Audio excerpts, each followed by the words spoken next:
What's up guys, Sal here. So just when people were saying smartphones are getting boring, Xiaomi enters the chat with the Mi Mix Alpha, which basically an all-display smartphone. Xiaomi is the one who kinda kickstarted the bezel-less trend with the original Mi Mix, and now 3 years later, when everyone was expecting the successor to the Mi Mix 3 with some minor improvements, Xiaomi took a whole new different direction and introduced a new concept which has a wraparound display with a screen-to-body ratio of 180.6%. Yeah, let that sink in for a second. Honestly, for the past few days, Xiaomi was teasing this smartphone and I thought it was their foldable smartphone, but it isn't. It's a regular glass similar to the one we find on devices like the Galaxy Note 10, iPhone 11 Pro, Huawei Mate 30 Pro, etc. It uses flexible OLED to bend the display at the sides. Xiaomi is calling this a 4D surrounding curved display. Like I've said, it has a 181% screen to body ratio.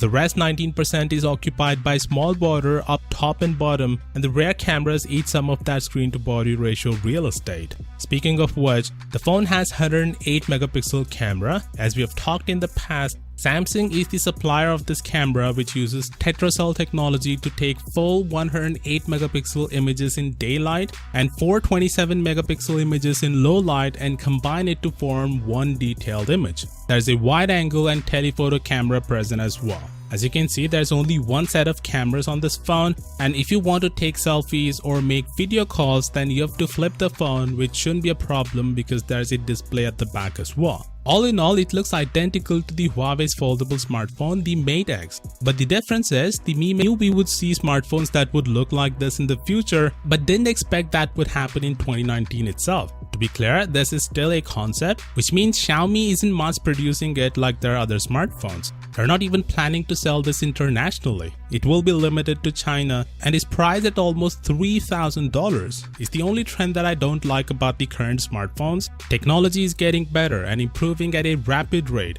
but it comes with a price. But to be fair to Xiaomi, it's a concept phone. They have no plan of selling it. It's about bragging rights, I guess. But if you're crazy enough to spend $3,000 for this phone, then Xiaomi is ready to ship one for you in December, provided you live in China. And the last time I checked, you don't. So you have to pay way more than $3,000 and import it from China. Anyway, the biggest question you might have right now: Why?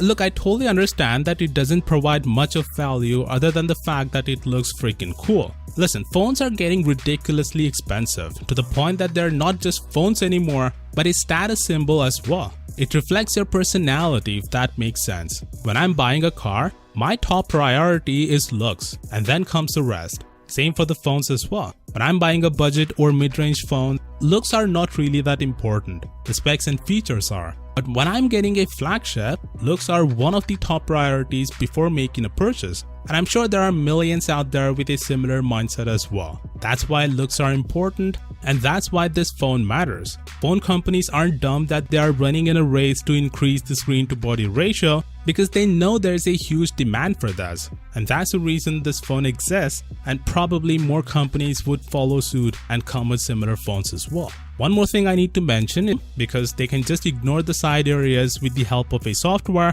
just like Huawei did with the Mate 30 Pro and Samsung does with their flagships. Of course, with that being said, what do you think about this phone? Do let me know down in the comments, and as always, I'll see you all tomorrow. Peace out.